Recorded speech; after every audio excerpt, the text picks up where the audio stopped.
नमस्कार दोस्तों, मैं हूं आपका अपना दोस्त दीपक। फिर से एक नए विषय पर चर्चा को लेकर हम आए हैं। ठीक है, आज हमारा चर्चा का जो विषय है वो है राष्ट्रपति। देखिएगा, अभी हाल ही में भारत के सर्वोच्च संवैधानिक पद अर्थात भारत के जो राष्ट्रपति का पद है, ठीक है, उस पे चुनाव हुआ है। और भारत की 15वीं यानी कि भारत की 15वीं राष्ट्रपति श्रीमती द्रौपदी मुर्मू, यहाँ ध्यान दीजिएगा, श्रीमती द्रौपदी मुर्मू जी जो हैं वो प्रथम आदिवासी और द्वितीय महिला राष्ट्रपति हैं। ठीक है, इससे पहले हम जानते हैं प्रतिभा देवी सिंह पाटिल जो है प्रथम महिला राष्ट्रपति रह चुकी हैं, और ये कौन सी हैं? दूसरी महिला राष्ट्रपति हैं। अगर क्रम के हिसाब से देखा जाए तो ये कौन सी हैं? 15वीं, यानी कि स्वतंत्र भारत के जो राष्ट्रपति का पद है वो कौन सा है? 15वीं। और महिला के हिसाब से देखा जाए तो ये दूसरी महिला है, और आदिवासी के हिसाब से देखा जाए तो ये पहली आदिवासी महिला राष्ट्रपति नियुक्त हुई हैं। आगे देखते हैं कि भारत के संविधान में राष्ट्रपति के पद के लिए क्या प्रावधान किया गया है, उसकी क्या योग्यता होनी चाहिए, क्या शर्तें होनी चाहिए, उसके पास कौन कौन सी शक्तियां होती हैं, आखिर इस पद के लिए इतनी बड़ी क्या व्यवस्था की गई है जो भारत के सर्वोच्च संवैधानिक पद को सुशोभित करता है। उस व्यक्ति के लिए भारत के संविधान में अनुच्छेद 52 में यह प्रावधान किया गया है कि भारत का एक राष्ट्रपति होगा। ठीक है, राष्ट्रपति होगा। देखिएगा, यहाँ दो चीजें ध्यान देने योग्य बात है कि भारत के राष्ट्रपति के लिए जो योग्यता निर्धारित की गई है, हम देखेंगे वह भारत का नागरिक हो। पहला है वह भारत का नागरिक हो। जैसे देखिएगा, अमेरिका के राष्ट्रपति चुनाव के लिए अमेरिका का नागरिक होना चाहिए, लेकिन देखिएगा वहाँ जन्म से ही अमेरिका का वो क्या हो? नागरिक होना चाहिए। भारत में ऐसी व्यवस्था नहीं है। सिर्फ ये कहा गया है कि वह भारत का नागरिक हो, अर्थात किसी विदेशी व्यक्ति ने भी अगर भारत की नागरिकता ग्रहण कर ली है तो वह भी इस संवैधानिक पद के योग्य माना जा सकता है। अगली योग्यता है कि वह कम से कम 35 वर्ष की आयु जो है वो पूर्ण कर चुका है, हो वही व्यक्ति राष्ट्रपति के पद के लिए योग्य माना जाएगा। देखिएगा, लोकसभा के लिए और राज्यसभा के लिए अलग अलग योग्यता है। लोकसभा के लिए 25 वर्ष है, राज्यसभा के लिए 30 वर्ष है, लेकिन भारत के राष्ट्रपति के पद के लिए जो आयु की योग्यता है वो 35 वर्ष रखी गई है। इसके साथ ही है कि वह लोकसभा सदस्य निर्वाचित होने योग्य हो, अर्थात जो लोकसभा की अन्य योग्यताएं हैं, लोकसभा सदस्य की अन्य योग्यताएं हैं, उसके वह योग्य हो, अर्थात वह लोकसभा का चुनाव लड़ सकता हो, ऐसी योग्यता रखने वाला व्यक्ति हो। अगला है किसी लाभ का पद धारण ना करता हो। देखिएगा, यहाँ लाभ का पद एक चीज आया। लाभ का पद हमेशा क्या रहता है? विवादित रहता है। ये माना जाता है कि कोई ऐसा सरकारी पद जिससे क्या बोलता हो, उसको वेतन मिलता हो, वो डायरेक्टली लाभ का पद माना जाता है। जैसे भारत के राष्ट्रपति हो गए, उपराष्ट्रपति हो गए, राज्यपाल हो गए, ये सब लाभ के पद नहीं माने जाते हैं। ठीक, इसके अतिरिक्त जो है, कम से कम जो व्यक्ति राष्ट्रपति का चुनाव लड़ना चाह रहा है उसके लिए लोकसभा के नहीं, यानी कि संसद के कम से कम 50 प्रस्तावक और साथ ही साथ 50 अनुमोदक होने चाहिए। यहाँ प्रस्तावक और अनुमोदक में अंतर है। प्रस्तावक वो हैं कि जो प्रस्ताव लाए कि हाँ, हम 50 लोग ऐसे हैं सदस्य जो ये प्रस्ताव लेकर आए हैं कि ये जो अमुक व्यक्ति है या राष्ट्रपति का चुनाव लड़ने जा रहा है और हम लोग उसके प्रस्ताव में आए हैं, यानी कि उसका प्रस्ताव रख रहे हैं, उसके प्रस्तावक हैं। प्लस उस 50 प्रस्तावक के अलावा अब उसको अनुमोदन करने वाले 50 लोग होने चाहिए, यानी 50 प्रस्तावक हो गए और 50 अनुमोदक हो गए, यानी कि कम से कम 100 सदस्य अगर उसके पास ऑलरेडी हैं तभी वह इस प्रक्रिया को आगे बढ़ा सकता है। देखिएगा, इसलिए ये व्यवस्था की गई है कि उस संवैधानिक पद को, यानी कि उसकी गरिमा बनाई रखी जा सके। जो भारत के सर्वोच्च संवैधानिक पद को धारण करता हो तो उसके प्रति कुछ ना कुछ तो गरिमा हो, नहीं तो पता चला कोई निर्वाचित सदस्य हो गया, पता चला वो आया है किसी पार्टी से नहीं आया है, वो निर्दलीय जीत कर आया है, उसका कोई सपोर्ट नहीं, वो भी खड़ा हो जाएगा कि हम भी भैया राष्ट्रपति का चुनाव लड़ेंगे, भले से उसके पास कोई प्रस्तावक नहीं है, कोई अनुमोदक नहीं है। तो इसलिए राष्ट्रपति के पद की गरिमा को बनाए रखने के लिए यह व्यवस्था की गई है कि कम से कम 50 प्रस्तावक और 50 अनुमोदक होने चाहिए। अब देखिएगा उसका चुनाव होता कैसे है, ये तो हो गई उसके पास क्या योग्यता होनी चाहिए। अब उसका चुनाव कैसे होता है, तो उसका जो चुनाव होता है वो एक निर्वाचक मंडल के द्वारा होता है। देखिएगा निर्वाचक मंडल में कौन कौन शामिल होते हैं उसकी हम बात कर लेते हैं। प्लस ये है कि भारत की राष्ट्रपति का चुनाव जो है वो अप्रत्यक्ष रूप से होता है, जैसे डायरेक्टली जनता के द्वारा नहीं चुना जाता है। क्यों? क्योंकि यहाँ पर भारत में संसदीय व्यवस्था लागू की गई है, ना कि अध्यक्षीय व्यवस्था लागू की गई है। भारत का जो राष्ट्रपति होता है वो संवैधानिक प्रमुख होता है, लेकिन जो राजनैतिक प्रमुख होता है वो भारत का प्रधानमंत्री होता है। प्रधानमंत्री और मंत्रिपरिषद की चर्चा हम आगे करेंगे, फिलहाल हम राष्ट्रपति पर कंसंट्रेट करते हैं। तो जो निर्वाचक मंडल होगा, अब उसमें निर्वाचक मंडल में कौन कौन शामिल होंगे, तो यहाँ पर है संसद के दोनों सदनों के निर्वाचित सदस्य। देखिएगा यहाँ पे संसद के दोनों सदन की बात कर रहा है, अर्थात लोकसभा और राज्यसभा। यहाँ पर दोनों सदन के और निर्वाचित सदस्य ही होंगे, मनोनीत सदस्य यहाँ पर शामिल नहीं होंगे। यह ध्यान रखिएगा कि चाहे वो राज्यसभा के हों या लोकसभा के हों, जो मनोनीत सदस्य होंगे वो इसमें भाग नहीं लेंगे। अगला है राज्य विधानसभाओं के निर्वाचित सदस्य। यहाँ यह भी ध्यान दीजिएगा कि राज्य विधानसभाओं के निर्वाचित सदस्य की बात कर रहा है। यहाँ पर कहीं भी राज्य विधान परिषद सदस्यों की बात नहीं की जा रही है। किसकी बात की जा रही है? केवल विधानसभाओं के सदस्यों के, वो भी कौन? निर्वाचित सदस्य। इसके साथ साथ दिल्ली व पुदुचेरी विधानसभाओं के निर्वाचित सदस्य। देखिएगा अभी हाल ही में क्या किया गया है, जम्मू कश्मीर को दो राज्यों, दो केंद्र शासित प्रदेशों में बांटा गया है। एक में क्या किया गया, विधानसभा की व्यवस्था की गई है अर्थात जम्मू कश्मीर में, और लद्दाख में बिना विधानसभा की व्यवस्था की गई है। तो एक व्यक्ति ने जनसूचना के माध्यम से मांगा था कि क्या जम्मू कश्मीर भी उसमें शामिल होगा राष्ट्रपति के निर्वाचन में, यानी कि वहां की विधानसभाओं के सदस्य राष्ट्रपति के निर्वाचन में शामिल होंगे या नहीं।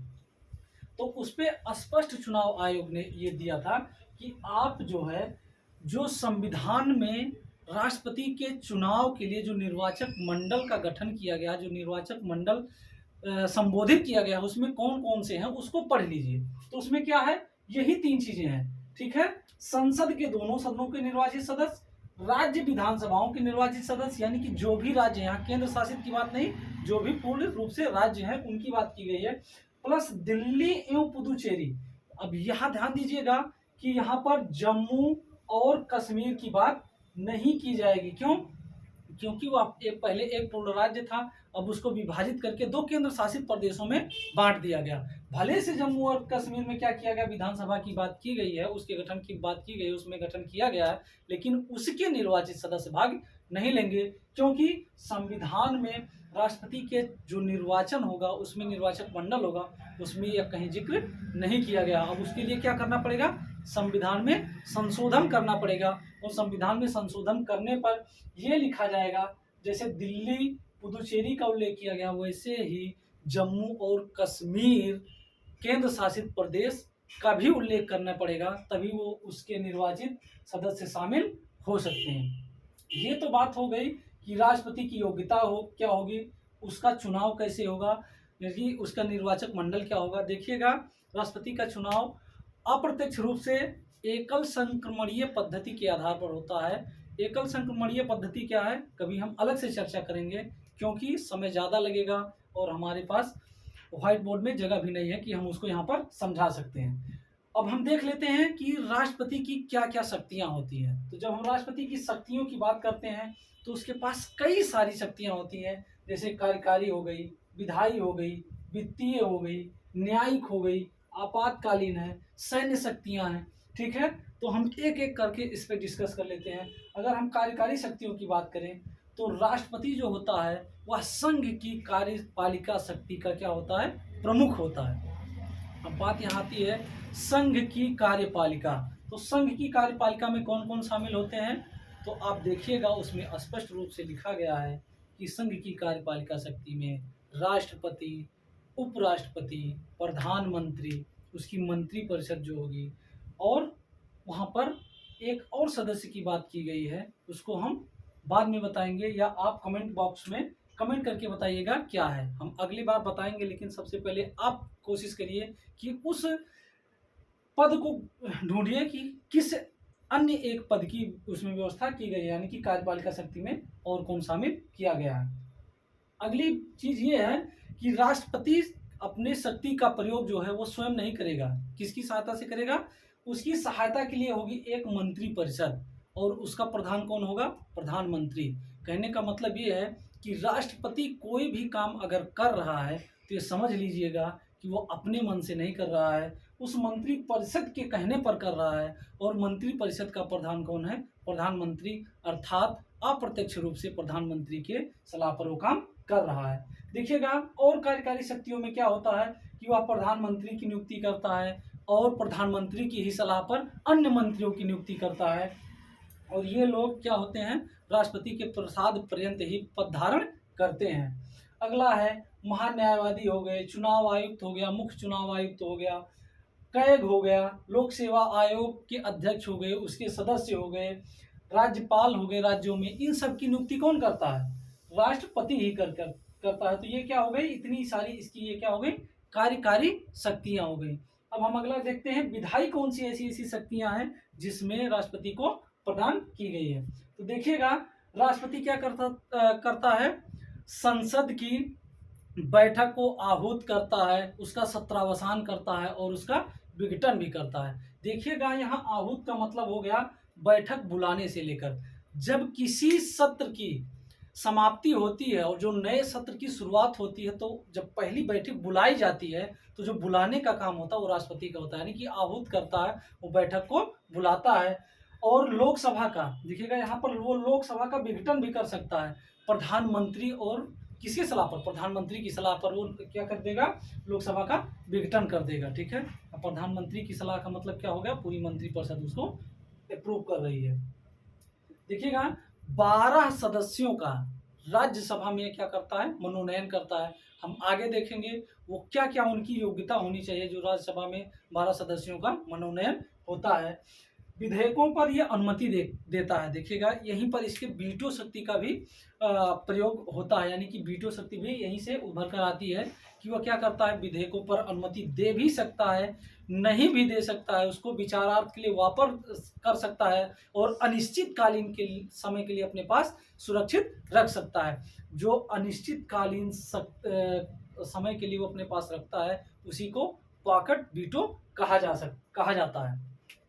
यहाँ देखिएगा, नए चुनाव व प्रत्येक वर्ष संसद के प्रथम अधिवेशन को संबोधित करता है, यानी कि अगर कोई नया चुनाव हुआ, जैसे मान लीजिए लोकसभा का नया चुनाव हुआ, अब संसद दोबारा उसकी स्टार्ट होगी, ठीक है, उसकी बैठक होगी, तो जब नया चुनाव होता है और प्लस प्रत्येक वर्ष की जब नई पहली बैठक स्टार्ट होती है, तो क्या करता है? उसको संसद के उस अधिवेशन, यहाँ संसद की बात की गई है, चाहे वो राज्यसभा का हो चाहे लोकसभा के हो, केवल एक ही सदन की बात नहीं की गई, यहाँ पूरे संसद की बात की गई है। तो क्या करता है? उस प्रथम अधिवेशन को वो संबोधित करता है।